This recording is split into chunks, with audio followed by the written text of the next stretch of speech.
So I'm underneath some kind of tree. I'm not sure exactly what kind of tree. I wish I knew more about trees.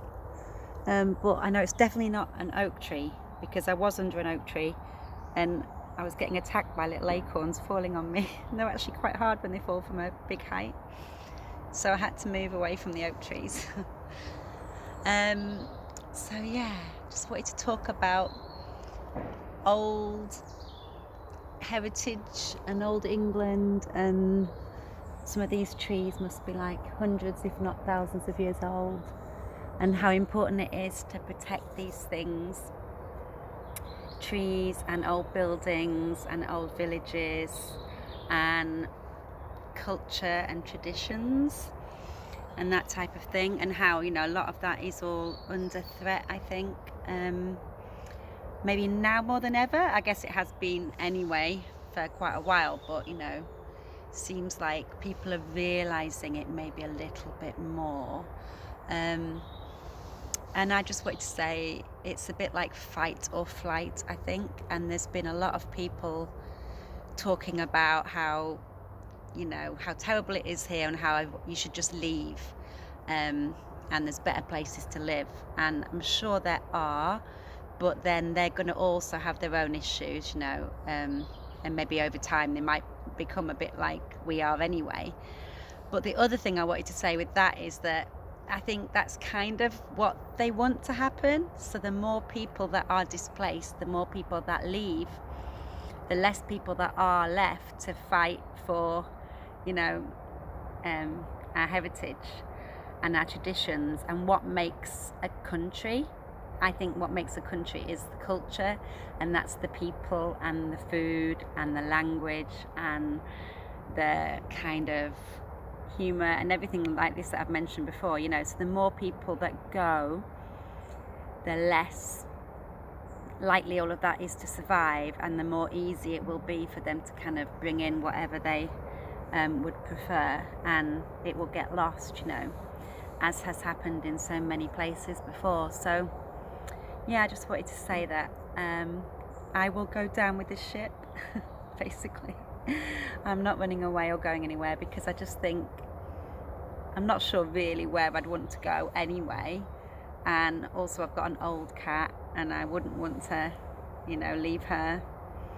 And she's settled, and I do have a lot of family and friends here, and I wouldn't want to feel like I wasn't around family and friends if the shit hit the fan, you know. I think that's the other thing that I've experienced, like say when I was in France, and it's only France, but I broke my leg out there and I was like in hospital for a few days, and it's very scary when you're like very vulnerable and you don't speak the language, and you know, you can't really communicate, and you don't feel like there's anyone around who can directly really help you much, and come and visit you. And you know, community, I think that's the other thing, like community is so important, and that's another thing that's being systematically destroyed, I think.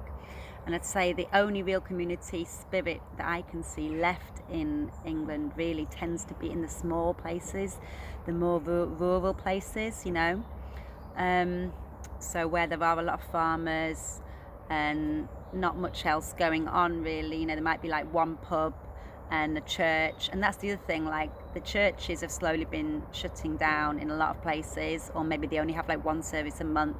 There might be a vicar that shares a couple of villages, so that's kind of been one thing that's been going on for a long time, which is a shame. But also now it's like the pubs seem to be having a similar thing, so there was still at least like the, you know, the pub was like where everyone would meet and have a chat and share information and have that community kind of spirit still.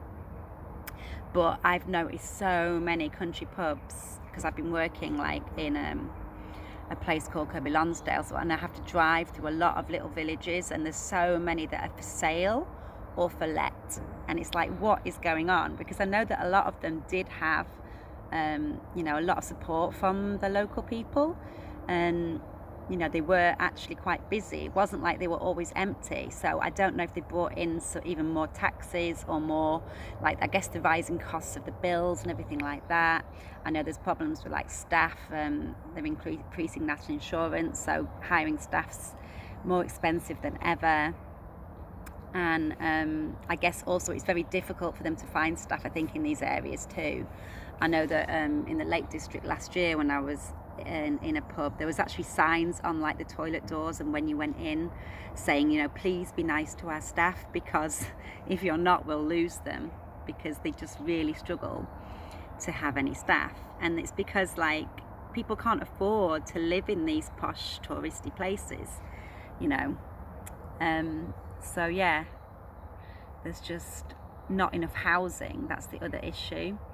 So it's so important to try and keep these small communities alive, and the Airbnb thing has been a really bad problem in a lot of these areas. I know that some of them are fighting back and increasing council taxes and things, but there's a lot of loopholes with it. Some of them are pretending to sell when they're not really trying to sell, to just get around that.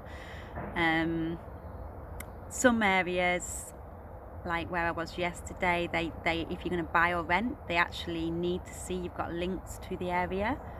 I think that's quite a good idea. It's a bit too strict maybe, but I suppose it's the only way to do it, to maybe stop the Airbnb and the second home people taking over and pushing up the prices, of course.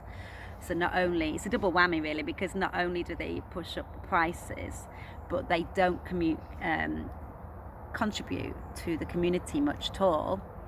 So they're not really going to help support schools and shops and churches and pubs and things like that. You know, they'll only be just in the touristy seasons, but all year round it's not really very helpful for the local communities. And you know, there might be parties and noise and disturbances, and you know, most local people don't like that, and you can see why. I don't think many people would be happy about having an Airbnb next door to them, because you know, you can't, it's some neighbours that you could have made friends with and maybe relied on if you wanted to, you know, have someone to feed your cat or do you a favour or something like that.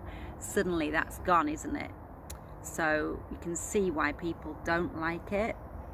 And yeah, it really should have been addressed, I think, a long time ago in lots of areas like the Lake District and Cornwall, because it's a bit too late for a lot of places now. But the ones that are left, I think, really need to fight back, and we should be really all in favour of that, because it is our heritage, you know, it is our culture, and it's the last little bit of England that is still kind of very traditional, and I think that's important to keep.